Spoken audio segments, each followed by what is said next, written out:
बांग्लादेश में भारी विरोध प्रदर्शन के बाद शेख हसीना की सरकार गिर गई और उनको ढाका छोड़ना पड़ा। हसीना सरकार गिरने के तुरंत बाद ही कई घटनाएं शुरू हुई जो एक खास ट्रेंड की ओर इशारा करती हैं। जैसे कुछ मुस्लिम महिलाओं को हिजाब पहनने के लिए कहा गया, सेकुलरिज्म की तरफदारी करने वालों पर हमले हुए और अल्पसंख्यक हिंदुओं को निशाना बनाया गया। ये सब देश में इस्लाम कट्टरपंथियों की बढ़ती ताकत का इशारा है।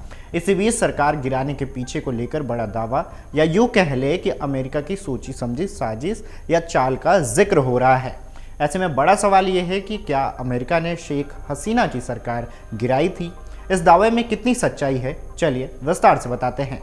बांग्लादेश के पूर्व प्रधानमंत्री शेख हसीना ने अमेरिका पर उनकी सरकार गिराने की साजिश रचने का आरोप लगाया था। अब जब इसे लेकर बांग्लादेश की मौजूदा सरकार के विदेश मामलों के सलाहकार मोहम्मद तौहीद हुसैन से सवाल किया गया तो उन्होंने कहा है कि वह इस पर कोई टिप्पणी नहीं करेंगे, क्योंकि वह नहीं चाहते कि युवा पीढ़ी के बलिदान को कमतर आंका जाए। मोहम्मद तौहीद हुसैन ने कहा है कि छात्रों और अन्य युवाओं को एक निरंकुश शासन और लोकतांत्रिक समावेश शासन में बदलने के लिए अपने प्राणों का बलिदान दिया है। युवा पीढ़ी के बलिदान के चलते ही सरकार बदली और शेख हसीना को इस्तीफा देकर देश छोड़कर भागना पड़ा। यह अचानक हुआ आंदोलन था जो सरकार के सत्ता से बेदखल होने पर ही खत्म हुआ है।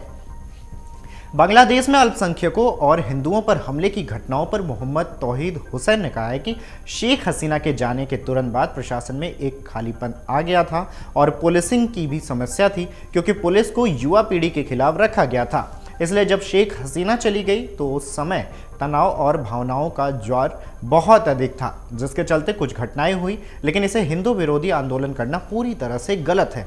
हिंसा ज़्यादातर अवामी लीग के वफादारों के खिलाफ हुई। आंदोलन के दौरान कुछ हिंसा हुई, लेकिन वह इस आधार पर नहीं थी कि कोई हिंदू था या मुसलमान। अगर आप धर्म के हिसाब से गिने तो उस समय हिंदुओं की तुलना में मुसलमानों पर ज़्यादा हमले हुए। ऐसा इसलिए हुआ क्योंकि अवामी लीग समर्थकों के खिलाफ आंदोलन चल रहा था, जिसे सरकार संभालने के तुरंत बाद रोक लिया गया था। मुझे नहीं लगता कि इस समय इस देश में कोई शिकायत करेगा कि ऐसा कोई कार्रवाई हुई है। बांग्लादेश के विदेश मामलों के सलाहकार मोहम्मद तौहीद हुसैन से पूछा गया कि क्या देश में दुर्गा पूजा मनाई जाएगी, तो उन्होंने कहा कि यह बहुत अजीब बात है।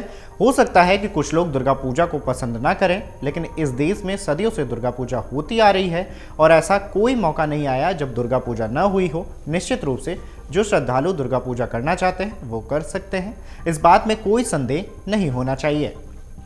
खैर, बांग्लादेश में 15 साल के शासन के बाद पूर्व प्रधानमंत्री शेख हसीना को पद से हटाए जाने के शुरू से उम्मीद जगी थी कि देश लोकतंत्र स्वच्छ सरकार के एक नए युग को अपनाएगा। सेना ने नोबेल पुरस्कार विजेता मोहम्मद यूनुस को अंतरिम सरकार का नेतृत्व देकर भी इस आशा को मजबूत किया।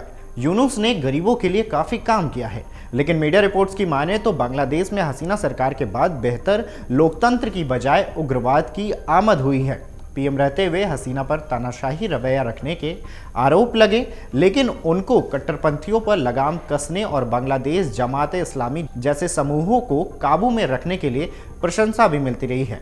अब ये समूह अति उत्साहित लगते हैं। बहरहाल, बांग्लादेश की स्थिति पर आपकी क्या राय है, हमें कमेंट करके जरूर बताएं। अमरउजाला.com। अगर आप ये वीडियो YouTube पर देख रहे हैं तो हमारे चैनल को सब्सक्राइब कर बेल आइकन दबाएं और Facebook पर देख रहे हैं तो हमारे पेज को लाइक करें।